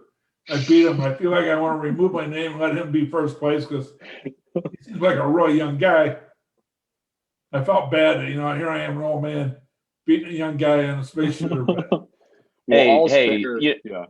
Matt can hold his own. I know that we've got a few folks out there that are up on the leaderboards, but Tim, no, don't. I would go for that number one. Don't feel like you have to hold back. I was gonna say all is fair in love and space shooter. So let's see what scores you can get. That's your best game for me. Well, very good. We're glad that you have lots of fun on that one, Tim. And Nick, Dr. Nick, I believe Tim is I've recently been introduced to this stunting on the others on everyone here to show off all his gains. So please, Tim. This is me expressing my age here. I don't even know what stunting. Did you get my videos I showed? We did see, yes, Tim. I think we saw some of the videos you had that you had posted as well, and the videos you also submitted to the contest. So we'll be sure to be sharing that with everyone. But I have definitely seen clips of you with your hand as well, opening and closing your hand, as well as with getting on and off from a seated position. Yeah, I don't want to show any more details, so. we'll say from a seated position, yeah, and such very important functional movements there. Something that many of us absolutely take for granted throughout the day. And I do want to go back a little bit about what we were talking before. Something that Dr. Nick had kind of really talked through here. That it's so important to incorporate the gains that you make in your rehab into your daily life, right? So some people ask, when can I stop doing rehab? When do I know that I've gotten there and I don't need to do any more rehab? Well, part of that comes from how often you can incorporate your movements in your daily lives. If you can get all of your movements through the functional things that you are doing throughout the day, then that's getting to a point where, like Dr. Nick had said, one of his phrases was, your daily life becomes your rehab. You don't need any more dedicated rehab time. You are just simply using your limbs throughout your day. And really that's where we want to get you, Tim. We want to get all of our users to, where they're not having to spend time on the hand mentor or the foot mentor, and they're able to use their limbs, your arms, your legs, your feet, in your daily lives in the way that's independent and functional. So, shout out to the audience. Be sure to try to use your gains, use the changes that you've gotten from the foot mentor and the hand mentor, and start incorporating that throughout your day. Of course, in a safe way. We always want to stay safe. That's something that Dr. Nick always mentions. But incorporating and then strengthening and solidifying those gains. And anything you want to add, Dr. Yeah, I think, kind of on that note there, Dave, I think this may come as a surprise to you guys who are watching this, but our ultimate goal is for you not to have to use the hand mentor. I would be very, very happy if you didn't have to use it, right? And we were just talking about your progress, but I think it's a great tool for us to get to that point where you don't need to use it, and it's just your life, it's just your limb again, and you're able to function, do everything you want to do. So that's our ultimate goal. And we're just really, really glad to be a part of your recovery in any shape or form that we can. Because doctor, I think I'm less than 2 months. Looking at this, I'm 61 hours and 59,000 repetitions. Yep. Somebody told me, I don't know if it's true or not, they said, Tim, you have to 200 hours, you're going to see tremendous improvement from where you are now. Yeah, and those are some of those numbers, right? You're hitting really good numbers, Tim. Hour a day for 2 months, which is great, and you're seeing really good improvements. And I think, one of the things that maybe your medical teams don't tell you is that this is can be a really long and drawn out process. It can take hundreds or thousands of hours, and I think, when we look and we rely on the clinical trials, they do show that. But it's often hard to tell people that. But I'm really glad that in the short amount of time that you have been using it, Tim, you're already seeing really good improvements. And so that's really encouraging for you when you get to that 200-hour mark. Yeah, I'm going to be really excited to see what you can do with your hand then. Well, absolutely. What I want to say is, I saw on Facebook somebody was pretty frustrated. They had to send their thing back a couple of times. And I'd tell them to get a life, because I had a problem with my machine, and within a couple of days, you had a new one here and pick the other one up. I mean, it's a prototype. I get that. I don't know what people were expecting, but I didn't chew his ass out, but I felt like it. Thank you for that, Tim. We appreciate that, and to all of our users that have had issues. And Tim, I think you mentioned you had an issue with one of your earlier devices as well, and we were able to get another one to you out there pretty quickly. To everyone that's had a technical issue, it is completely not your fault. It's something that really, we're looking to work on and work out. We really do apologize for any missed time, missed rehab time, any frustration for all of that. And just, please, all we ask is just please work with us. We're really trying as hard as we can to do the best we can to kind of getting everyone their devices. It's not a big deal. It's not a big deal. Thank you, Tim. We appreciate that. And we'll certainly pass that on to the engineering team as well.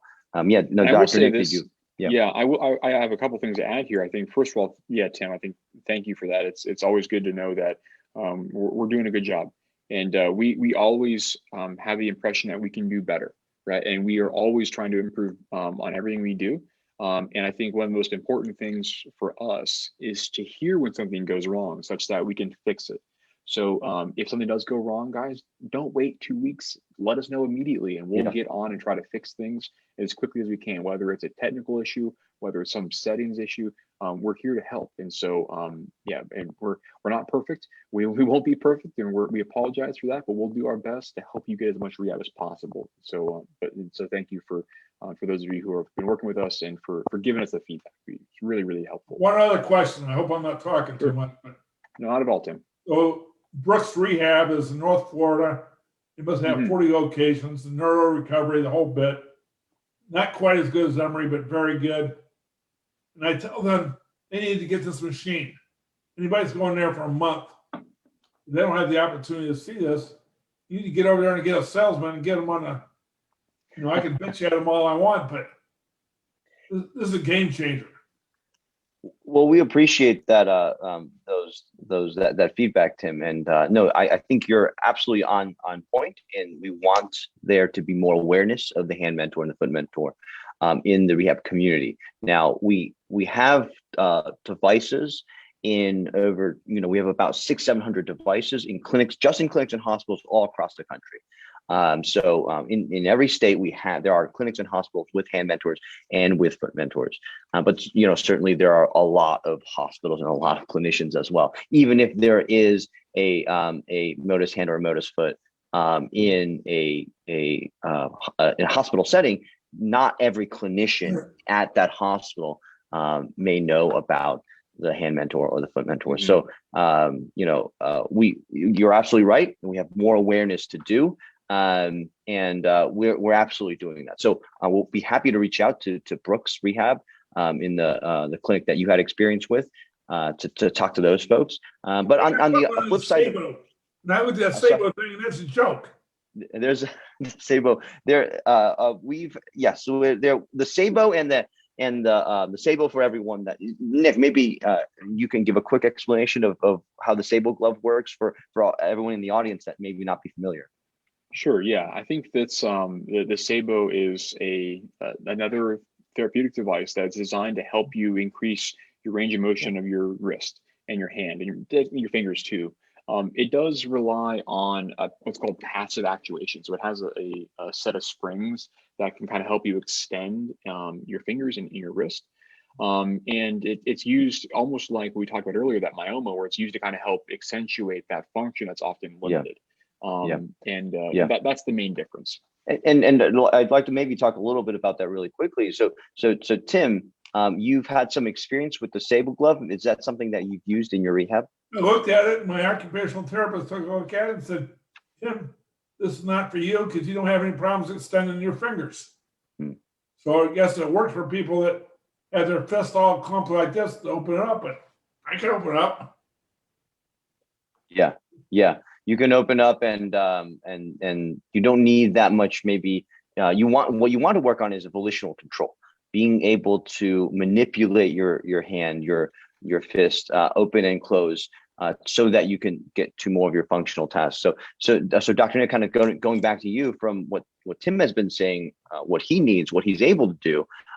Why? Maybe give us some insight as to why, from a therapist, you're a physical therapist, but maybe from his occupational therapist point of view, why would the Sabo not be such a good fit for someone like Tim?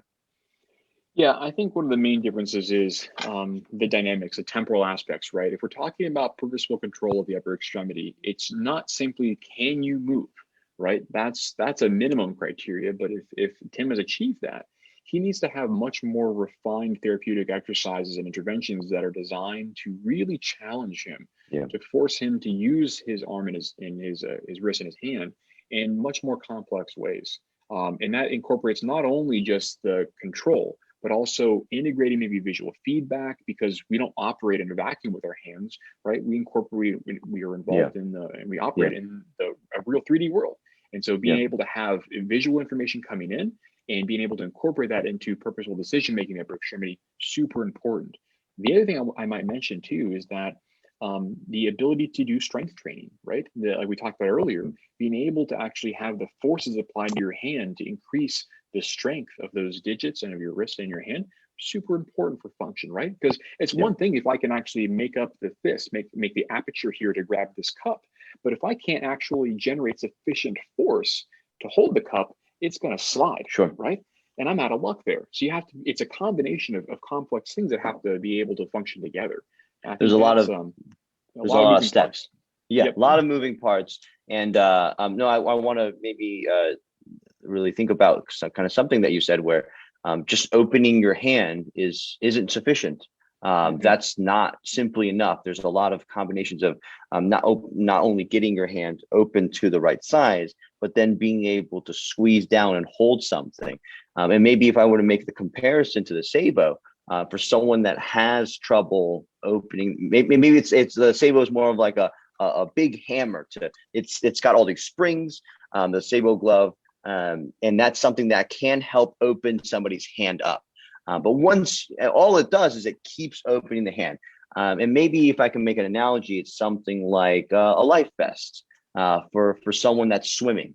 If you put a life vest on, It's a constant amount of, that's exactly right. It's a constant maximal amount of help.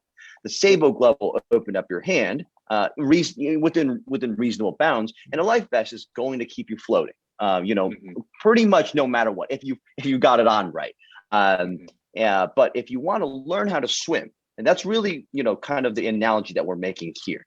If not only do you just want to float, if not only you just want to have your hand open, but you want to have functional use of your hand, being able to open and then hold on to something, manipulate something. If you want to learn how to swim, not only do you need to float, but you need to be able to keep yourself up. And the ability for us to the ability for anyone, for any therapist, any rehab, to lower and lessen that amount of help dynamically, or according to the needs of the individual, that's something that's going to gradually allow you to swim on your own, rather than having, if you had a life vest on the entire time, it might be really difficult to learn how to swim because it's supporting, giving you so much help, so much support, that you're not really doing anything on your own. Is that kind of like maybe an analogy to how the differences between the Sabo and what the Motus Hand or the Motus Foot is doing? But you mentioned swimming. Yeah, very, very much so. I think, sorry guys, I just want to quickly say, acknowledge, and I want to thank Rhonda for being here. I know Rhonda has to go to another session, another appointment. So I want to quickly thank Rhonda for being here and for the opportunity to work with you. It was a great pleasure. Thank you, Rhonda. Hopefully things went well. I think what we'll do is we'll invite you to be back on the Rehab Power Hour, maybe in a week or so. We can kind of check to see if those assessments and those ranges of motion and assistance values are still holding true, and if we need to make some improvements as you improve. So looking forward to seeing you then. Hopefully you have a good rest of your week, Rhonda. Oh, I think we're getting maybe your audio coming on here. You might be muted here, Rhonda. Yeah. But it was great having you on.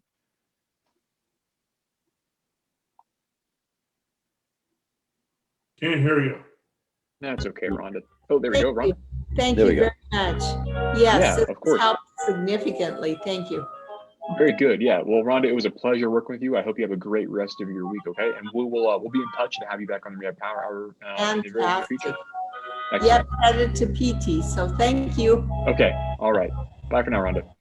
Bye bye. Okay. So Tim, I think Dave, great analogy with respect to the swimming, right? I think another common strategy you can think of here, or a common analogy if you're more familiar with rehab, with respect to a tool that can be used by physical occupational therapists, is to take away gravity. Okay, well, how do you do that, right? Okay, the way you can take away gravity is a simple process of changing the orientation. So if I'm trying to do flexion extension here, I'm actually going against gravity. Gravity is pulling me down this way. Now you can change the orientation where gravity is no longer having an impact, right? It's acting this way. I can move in this direction. But that only works, that removes a fixed amount of forces. And so what the hand mentor can do, though, is the hand mentor can actually dynamically assist or put dynamic amounts of force on your limb. And that can be a much more nuanced way of driving interventions and driving that rehab. So that's just to kind of tack on to what Dave was saying there, and kind of the importance of that dynamic assistance, not just the gradual change rather than a fixed amount to allow learning to promote learning, to promote that kind of that rewiring to happen. And Tim, please, Nick. Yeah, I was going to say, I think it's also not so much important. Well, it is of course important on the individual day, but the importance is actually scaled when you think about therapy. Doesn't last one day. It lasts weeks, months, years potentially, right? And having a fixed amount of help from day one that's appropriate for you day one is not necessarily going to be the same thing you need help next week, next month, or 2 months down the line, right? Being able to have that adjustment adapt to you as you progress, super important. That's challenging with spring actuation because they're just a fixed amount of help, basically. Yeah, and back to you, Tim. Any other thoughts on the Sabo, the springs, and using? I don't know any more about the Sabo, but the other thing that helps me, twice a week I go swim therapy. So I'm in there doing a breaststroke and moving the hands around. Water's like 95 degrees. It's great. But you're using your fingers, and I do it like an hour on Mondays and Fridays. Bounce around with my feet. You don't have to worry about falling over. Great, yeah.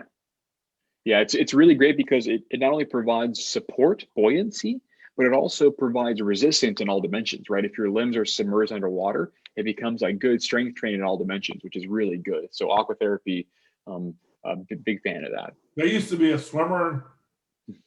Okay. My feet.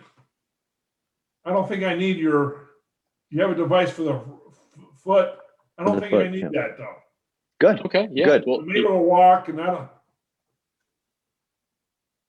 No, that's great, Tim. Yeah, I mean, really, it's kind of rehab according to your individual needs. If you can walk safely, that's going to be, we encourage you to continue to do that, to practice that more, because that's going to be what's most close to the functional task that you want to be doing with your feet, which is that walking. What would your foot do? So I get up in the morning and I walk to the bathroom. That's about 20 feet with a cane. I walk a little bit around here, but I have tile floors and my biggest fear is falling. So I sit down a lot during the day. Yeah. Mm-hmm. Yeah. So how about that, Dr. Nick? What does the foot mentor maybe interact with somebody that, like in Tim's situation, that is able to walk, but it sounds like maybe with the assistance of a cane and perhaps Tim, if I may say, it sounds like you might have a little bit of lack maybe of confidence in fully being able to balance. I think you had mentioned that you had some fear of maybe losing your balance. So regarding that, someone in that situation, Dr. Nick, what does the foot mentor or even just rehab for the foot or leg in general do in that situation?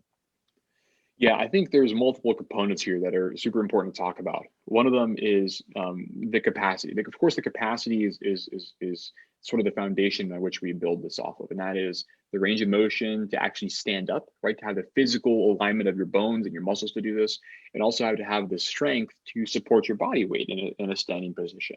Those are, of course, the foundations. Now, with respect to how we build on top of that to actually be able to dynamically support our balance, super important. Being able to dynamically control the muscle forces, right? If you are just standing around, we don't stand in a completely perfectly straight up posture. There's some sway, right? You sway a little bit. And so you have to be able to not only sense those subtle movements, but you also have to be able to respond to them, right? It's almost like if you're trying to support a structure, you have to have the ability to support some of those deviations. And having the ability to sense those deviations is often a challenge. And one of the reasons why people feel unsteady, because you maybe have a larger sway and you're not, if your sensations are a little bit lower, impaired, you may not be able to sense it. And so you actually will perceive maybe a larger sways of your body and you don't necessarily have the force to compensate for it. So that makes you feel kind of unsteady. And so being able to work on generation of the force, which the foot mentor can help, and also help you learn to basically re-energize those sensational systems can also be helpful, kind of helping two independent systems that are required for dynamic balance support. And so being able to work on those in a very safe posture where you're not standing necessarily, but you're working on the ankle strategy, which is a very big strategy for balance.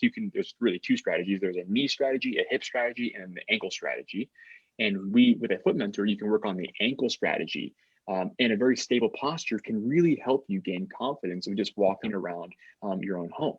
And so I think it works not only on the proprioception, as we say, the ability to sense your movements, but also the strength. So those two things together kind of work to amplify your function and your dynamic balance support. So that would be so hopefully high level. Yeah. So hopefully that helps you with your question, Tim, in that the foot mentor may be something that in your case, I mean, for one of the things it can do is help with strength. It sounds like you have a lot of that strength that you already need. I can bounce up and down on my toes. Yeah. Do the walks and the marches. I can walk backwards. So yeah, I think the more effective limb in my body is obviously my arm.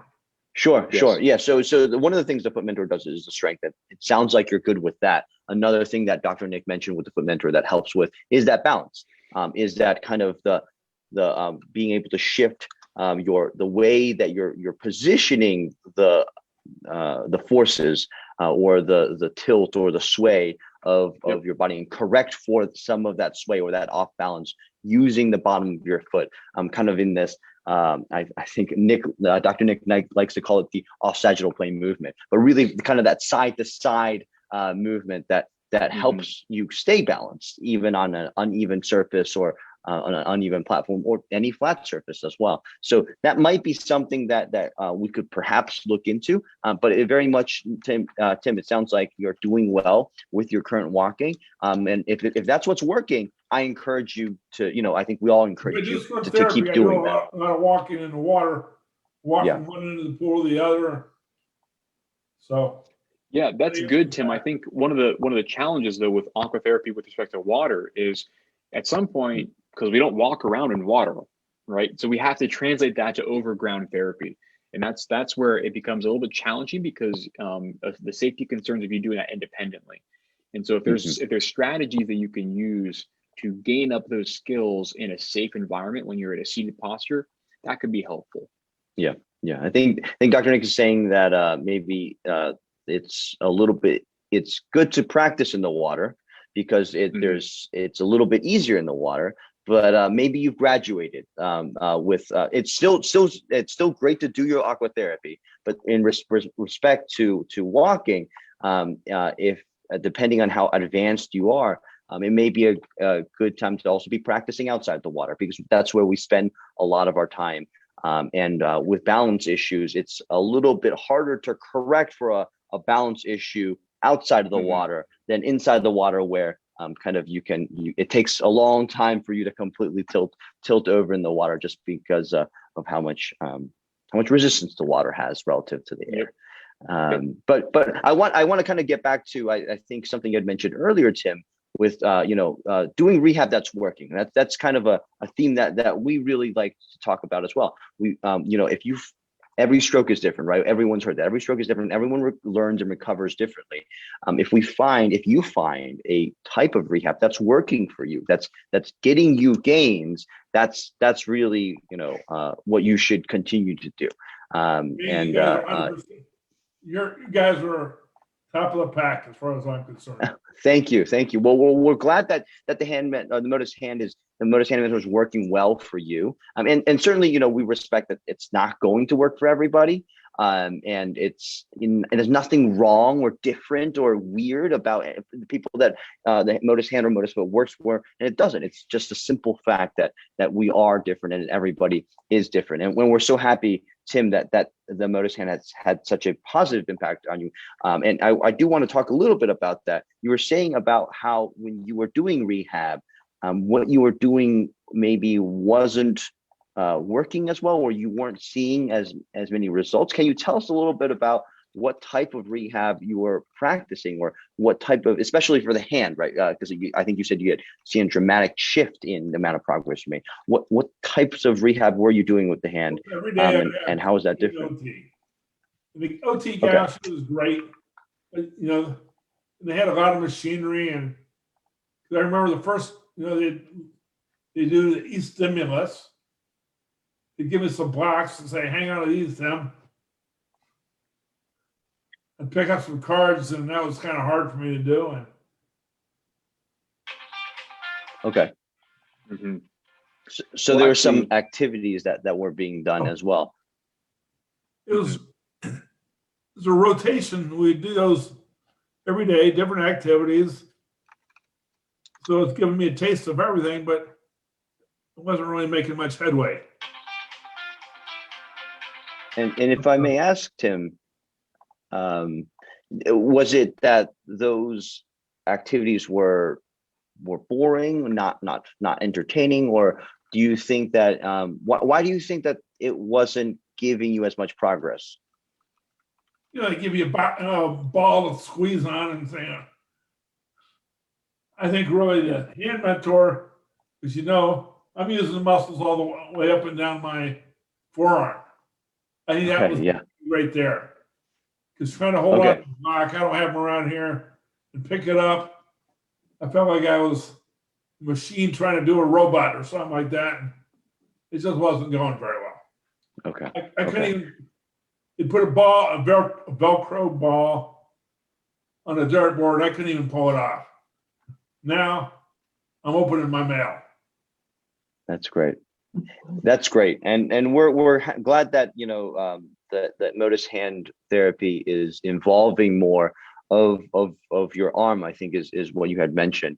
And maybe do you think that the hours had something to do with it? Because I think we had talked a little bit about how many hours that you've gotten from the Motus Hand, and kind of maybe as a comparison, how many hours were you doing in terms of OT prior to starting the Motus Hand? Well, when I was in the rehab place, I do an hour of PT and an hour of OT. Okay. Here I'm only doing an hour and a half. I do it every day, but I think this is so much more intense. The results speak for themselves. Yeah, yeah. Well, that Well, actually, intensity, Tim, I do want to. Yeah, Tim, I actually want to bring this up really quickly. You said you're doing like an hour of PT and OT, but was that once a day or once a week? Once a day when I was in Brooks. 7 days. Oh, you're in Brooks. PT Yeah. and OT. Okay. Well, what happened after you got discharged from Brooks though, when you went home? So I came home. My two sons took care of me, which was interesting. But then I'd have physical therapy. They'd come in twice a week, PT and OT. They'd have me walk around the house a little bit. The OT person gave me some more blocks to play with. And I'm like, no, it's got to be more than this. So it sounds like, Tim, if I may, you were getting, after you left Brooks, you were getting something like 2 hours of OT to practice your hand movement, 2 hours a week. Is that about right? Yeah, if you could do 2 hours a week and just be into a ball and a few other toys, you're not going to go very far. I can guarantee it. Sure. And now we're doing relative to that 2 hours a week. Now we're doing something like an hour. Is it about an hour and a half a day? Is that something? Is that what you said you were doing? Yeah, I think it's hour 20, hour and 30 minutes.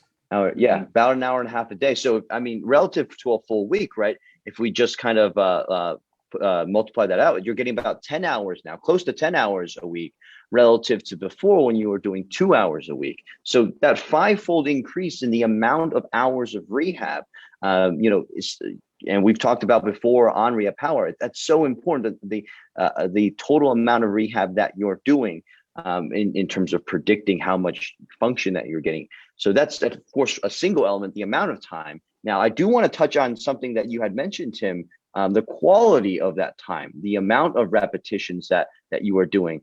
And maybe I'll go to Dr. Nick and ask about this as well. In your experience, Dr. Nick, how much of that we do say it's an hour of rehab, but how much of that hour is actually rehab, and how much of that hour is kind of maybe some other administrative things that aren't directly related to we're doing hand movements that entire time? Yeah, this is a good one. I think you're preempting our discussion for next Monday, so I won't give away too much. But yeah, so guys, do tune in on next Monday at 8 p.m. For our next Rehab Power Hour. And we'll have Dr. Wolf kind of go into this.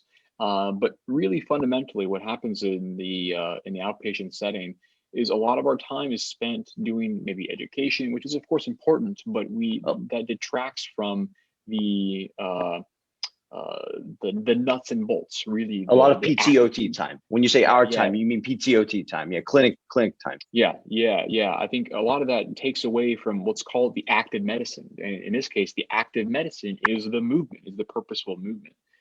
So I think that's we'll talk about the real numbers, and I'm envisioning you guys being surprised by this because the numbers are rather stark. And I'll tell you, I'll ask you guys to tell me which way you think it's stark in. Either over or under. The other thing you mentioned, Dave, was the quality of movements. I think this is something that's, of course, really, really important. And that is, the simple way to think about this is the ability to actively be engaged in the activities, right? It needs to be purposeful. It needs to be task specific. And it can't just be you moving with the help of a robotic device. You can't just strap it on and move and have the robotic device move you. Those are what are classically called continuous passive range of motion devices, CPMs. These things have been tested time and time again. They do not help with neuroplasticity. They do not drive functional improvements in your brain. You have to be engaged. You have to be thinking about the act of moving, even if you have little to no active movement, right? There's a series of neural networks that are engaged even with mental practice. And so if you don't have that ability to move, you should be thinking about moving while the hand mentor is helping you do those activities. Yeah. Of the utmost importance. Not only the dosing is super important, but the quality of that dosing is super important as well. Well, Yeah, and that shooter, I do that for 20 minutes. I oftentimes do it twice. I'm all over it. Good. That's But fantastic, Tim. some of the other games were lame. Space shooter, or not space shooter, but a tennis game that goes back and forth, it puts me asleep. Not a fan of the tennis one, Tim. Yeah.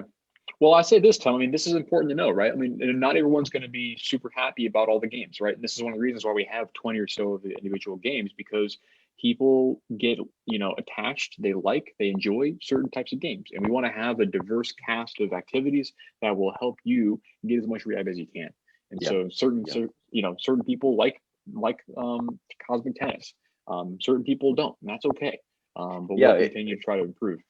It might be surprising for you to hear, Tim, that we have some users that tell us that cosmic tennis, that's their game, and that space shooter game, pretty boring. So it's funny that the feedback that we get, it goes back both ways. And but we still encourage to hear the feedback. We want to then what we know is we need to develop more space shooter like games, and we need to develop more cosmic tennis like games as well, because we have that branching interests from our users, from our stroke survivors, from our anyone with a brain injury, and we want to make games that are interesting. And I want to kind of tie this back to something you were mentioning before, Tim, when you were doing outpatient rehab, we were doing rehab. You were some of these activities that they were asking you to do, not so fun, not so engaging, maybe boring to some degree. Yeah, and we've talked. Move it here to there. Yeah. Can do more than that. Just back and forth. Yeah, moving a block back and forth. And here, do this 100 times for the next hour, and then we're going to do that an hour every day this week or something like that. And we've been talking about how engaging the brain, having you pay attention, having you focus on their movements, so important as well to the rewiring. And part of that is we want to keep you engaged, having games or exercises games that are engaging, that draw you in, that where you want to do more, having you focused. That is so important. We don't want you to just go on autopilot or be thinking about something else entirely, and you kind of just go a half effort some of these games and some of these exercises. So I think that has something perhaps to do with your gains as well. So kind of just summarizing here to kind of go through all the different points that we talked about. I know we're getting to the end of the our time here as well. Some of the differences that we had. You're getting an hour and a half a day relative to something like 2 hours a week. So we're doing 10 hours a week now versus 2 hours a week. You're spending most of that entire time, that entire 10 hours, doing purposeful movement relative to maybe in an outpatient setting, we're doing, we have to do a lot of other things where that doesn't involve just doing hand movements. And then the last thing, that engagement, that motivational element where you're focused, you're having fun, you're engaged, and you're focused on your movements rather than doing something that might be too boring where you're having to move something back and forth. And we're so happy that, and we know that those are strong elements to get people to have more neuroplasticity, have more rewiring, and we're so happy that you're seeing some of those parts as well. So as a last question for you, Tim, that I want to kind of go over, what would you tell other stroke survivors that maybe have had just had a stroke? They're just leaving the hospital, maybe they've started some outpatient, or maybe they've been a year or two after their stroke already, they've been doing various types of therapies, and they're not so happy with how things have been going so far. What would you tell them from your perspective of someone that's already used a Motus Hand, and describe what the device is? I'd tell them to try it for a month. You do how many hours, you get a free month, so you have nothing to lose. Within a week, I saw a big difference. That's fantastic. Yeah, no, that's we really appreciate that. That's Tim, and we'll certainly get the word out there for others. I know that there might be some people that are watching right now that are might be thinking about trying the Motus Hand or Motus Foot, and we thank you, Tim, for sharing kind of your experience and your story with how things have been going. I think Dr. Nick, we've got going back to you. We've got maybe a few more things to cover before the end of the session here. Yeah, we do. I think it's always great to hear individual stories and individual journeys, rather. So thanks for sharing that, Tim. Before we end up today, I know kind of last minute or so, so if you guys have any final questions, post them in the live stream here, and we'll be sure to try to answer them now or on our next Rehab Power Hour. But I'm going to go back to Lena really quickly and see how things are going. So Lena, can you hear me? Yes, I can. Very good. I've been watching while we're having this conversation. I've been watching your data. I've been watching your rehab going on. Tell me what are you feeling? How do you like the changes? I like the changes. The games are good. So I guess I'll try it out for a little while and see how it works. Very Like good. I Yeah. See, now that you know the area that I need focus in, I'm hoping to see that. So yeah, very good. And I think we made it pretty challenging, I think, in terms of we reduced the assistance and we increased the range of motion. So those that kind of double whammy, if you will, of improvements. And so we should expect to see some more gains down the road. So excited to see what's going on. So maybe we can have you back on Rehab Power Hour in a week or so and keep track of each other. thank you. Will do. Very, very good. And so thanks so much for being here, Lena. I appreciate your time, and I look forward to seeing you on a future Rehab Power Hour. Thank you. Thank you for everything you guys do. Great job. Keep it going.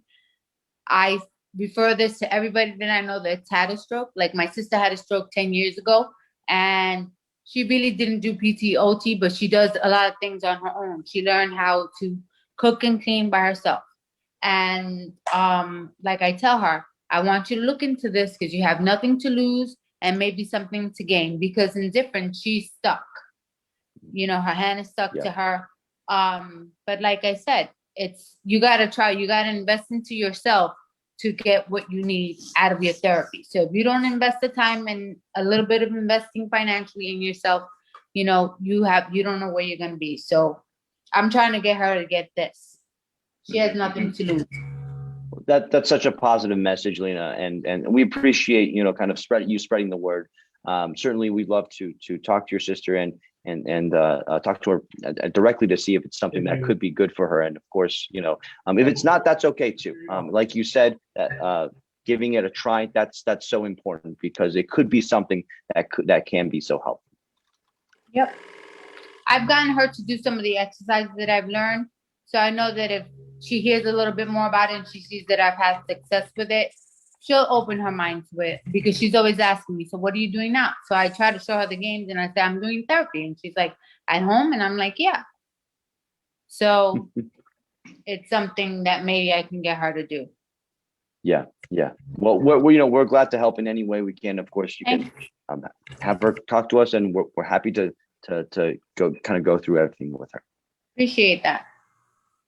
Well, very good, guys. I Doing think an awesome job. I appreciate you guys. Well, thanks, Lena. Yeah. So I guess we will go ahead and finish up for today. I want to always,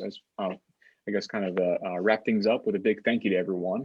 So I want to thank Rhonda for being here. I want to thank Lena for being here, and Tim as well. And for all of you in the live stream for your questions. It's great to have you here.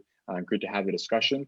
I want to personally thank Simon for joining me today and for providing his expertise and his occupational therapy trained courtesies for some feedback. It's great to have him here, and great to have him on the team doing telehealth here in Georgia. So I want to quickly remind everyone, if you are interested in working with an occupational therapist with your hand mentor, foot mentor, and you are in the Georgia area, Georgia State rather, do let us know, and we will put you in contact with Simon. We'll get you guys linked up and on your way doing skilled interventions with a hand mentor and foot mentor.